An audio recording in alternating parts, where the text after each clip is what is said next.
Welcome back. It is Saturday, May 6th in the NBA. My three favorite picks are on the way. We got two games on. Let's talk about them. But first, let's recap yesterday as we always do. A 3-in-1 day. We will certainly take that. Marcus Smart, our cash cow. We love you, man. Hey, let's see what line they give him for game 4. We had our two bankroll builders, the same game parlays. Both of those smacked pretty easily. And then we did take a Nikola Jokic under. I look like a clown. The man went out there and absolutely dominated. Either way, a 3-in-1 day. We'll take that. On Thursday, I did not recap it since I did our videos early before the game started. We brought out the brooms, a 3-0 day on a quiet 6-in-1 run. Let's keep it going today. Now, we do have an offer on Bet365. I talked about it in our MLB video, but you can get $200 in bonus bets on UFC. I know we're not talking about UFC today, but you don't really have to bet a whole lot. All you got to do is sign up using the top link in the description. Deposit $10, make a $1 money line bet on any fight tonight. I don't even care if you know anything about UFC. I don't claim to know anything. And you get those $200 worth of bonus bets, even if your bet loses. So you just got to make maybe a $1 donation, but take advantage of that. Top link in the description. You can check out those details. And I heard word that is available in New Jersey, Ohio, Virginia, and Colorado. So if you're in those states, take advantage of that. You get $200 worth of bonus bets pretty much free. You just have to deposit $10 using our link and then bet $1 on any UFC fight. Now, I did hear rumors that a no house advantage free square is coming. I'll talk about that in our Sunday NBA videos, but if you want to check that out, COS, get 100% deposit match. Now let's dive into this first game on the slate, Knicks versus Heat. I'm going to start with Julius Randle over 11.5 rebounds plus assists, minus 109 on Caesars. Now, personally, I play this about minus 130. If it does go up to 12.5, I'd probably pivot to picking an individual leg, assuming those lines don't go up. I like his over 7.5 rebounds, and honestly like his over 3.5 assists. I think both have a good chance of hitting. I combine them together because I'd rather take rebounds and assists, just in case maybe Randle doesn't feel like passing today, but grabbing all the boards. Now, in the first round series versus Cleveland, we saw Julius Randle come back from his ankle injury. Wasn't 100%, not playing his full minutes. He really struggled in that series. Then he got injured in the final game in game 5, which caused him to miss game 1 of this series against the Heat. Well, in game 2, Randle returned back to what we've seen from him, a guy that plays a lot of minutes and does pretty much everything for this Knicks team. We saw him in game 2, 38 minutes, big-time minutes, chipped in 25 points, 12 rebounds, and 8 assists. That's 20 rebounds and assists. The points are cool. Don't really need any points today for this bet, but I think the Heat maybe try to do a better job on him defensively, so maybe he doesn't score as many points, but maybe he gets more assist chances. But we saw this season, I mean, Randle averaged 10 rebounds per game, 4.1 assists per game, so 14.1 rebounds plus assists. I think this guy's certainly capable of getting us 12. That's all we need today, and we've seen him have success hitting this prop against the Heat. We've took it in the regular season, and he cashed out for us. In the regular season, we saw Randle 4 matchups against Miami, 6, 12, 15, and 16 rebounds plus assists. Now, you can look at that 6 and be like, oh, I don't like that. That was in 14 minutes. I mean, look, if Julius Randle gets a 6 rebounds and assists in every 14 minutes, we'll easily cash us because he's playing more than 14 minutes today, barring an injury, which we have no chance of predicting. Now, like I said, 38 minutes in game 2. Big time. Now, I can't predict, Tom Thibodeau's rotations, but I do think he loves himself a little bit of Julius Randle. I think we're going to see Randle out there for a lot of minutes. We saw all regular season long.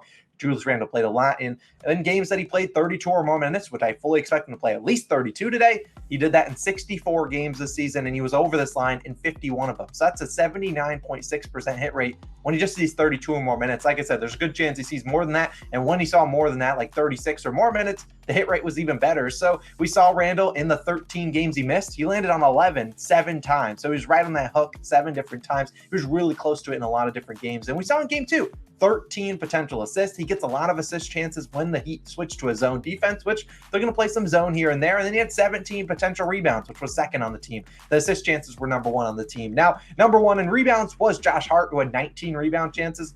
He's going to have to guard Jimmy Butler, who did miss that game 2 game. So I think Jimmy Butler is back today. Would be surprised if he somehow didn't play, but he'll be back. And so you're going to see Josh Hart have to go out there and guard him. He won't be 100% on Jimmy Butler, but that will take Hart away from the rim because we know Butler's going to get his usage. And we saw in games 1 and 2, Knicks, a lot of defensive rebounds, 36 and 39 defensive rebounds. Look, you got a low over under at 209.5. There's going to be a lot of misses in this game. Probably you're not expecting a high-scoring game. And if it is high-scoring, Randle's probably going to be piling up those assists. So I like this game. We saw Toppin in game 1 replacing Randle. He had 8 rebounds. Toppin's not a guy that normally gets rebounds. And while Mitchell Robinson did struggle with foul trouble in game 2, we talked about it in game 1. Mitchell Robinson, not a big defensive rebound guy. That's normally Randle's job to hold down the fort.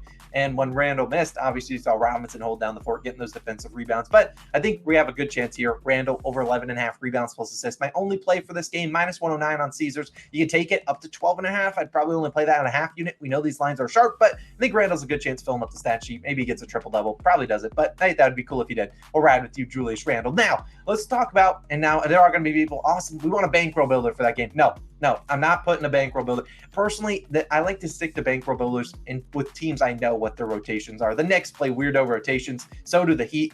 And also, this could be a very low scoring game. And I don't really want to have a ton of rebounds and assist props in the builder for this one when I have no idea who's getting all rebounds and assists. So I'm going to avoid builders in that series, probably all series long, just because I don't really trust those two teams. Not a lot of guys I trust in those rotations. But let's move to the Warriors-Lakers game. And this next play should not come as a surprise to anyone if they watched my Game 2 video.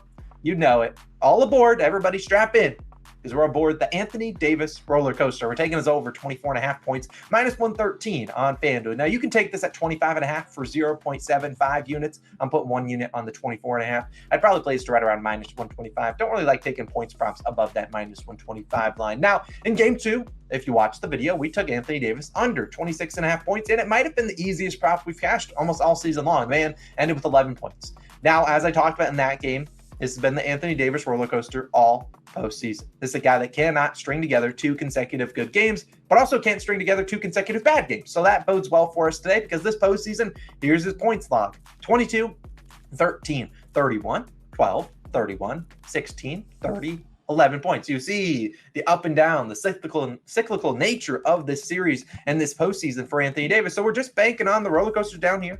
Can we get a little bit of uptick, get to that top stretch? Now, I'm not betting on him to score 30 points, although I wouldn't complain if he did. I just think that we're going to see Anthony Davis back in aggressive mode. And you look at Game 2, Anthony Davis dunk it up, 11 field goal attempts. It was like 5 for 11, 4 turnovers. I mean, like, that's not going to cut it. You're not winning a playoff game, not winning many playoff games when Anthony Davis is scoring 11 points. Just going to shooting 11 times, but also scoring 11 points. That's just not how it works. And Draymond Green did a great job defending him. But I think this is a matchup that they make adjustments on the Lakers side, and they say, you know what, AD, we need you to be aggressive. Draymond can't hang with you. You're much taller than him. You're obviously longer than him. You can shoot over him. Go be aggressive. Go get to the hoop. Get Draymond in foul trouble too. That's fine with us. I think AD steps up. Well, we've seen his field goal attempts, just like the points, very cyclical nature of this. 17, then 14, 24, 13, 23.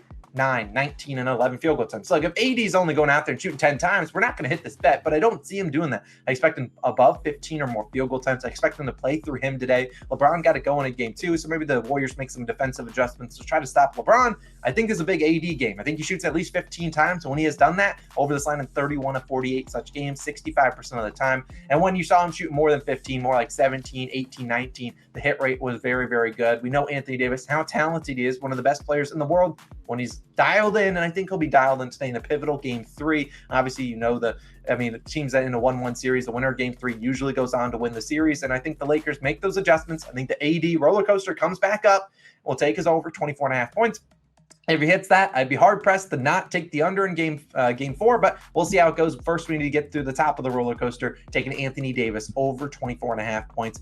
For 1 unit, I think he's got a good chance of getting there. Now, finally, my last play of the day will be a bankroll builder, and we're going to talk about it in the Lakers and Warriors game. We've done really well on these same-game parlays all season long. I try to give as many pivots as I can because I know some people don't have FanDuel, but obviously, normally I'm on FanDuel or DraftKings here. I'll give some pivots. Let's talk about this one. And it's 6 legs. Normally, I don't do 6 legs, but you understand why I got a couple in here. Now, the first leg will be Stephen Curry, 25 plus points. The next one, Klay Thompson, alt. This is an alt under, not his regular line. Alt under 30.5 points. Andrew Wiggins, 4 plus rebounds and 1 plus 3-pointer. That's back from Game 2. LeBron James, 6 plus rebounds, and D'Angelo Russell, 4 plus assists. This looks like a lot. It is plus 168 on FanDuel. We're risking 1 unit to win back 1.68. So decent payday if this can hit out. And let's talk about these. Obviously, these are alt lines. These are not the regular lines, but I want to talk, and if you're on DraftKings, I know they don't have a couple of the legs. They don't have, the ability to do 6 rebounds for LeBron for whatever reason. You can only do 5 and 8. So don't really know if you want to do 5.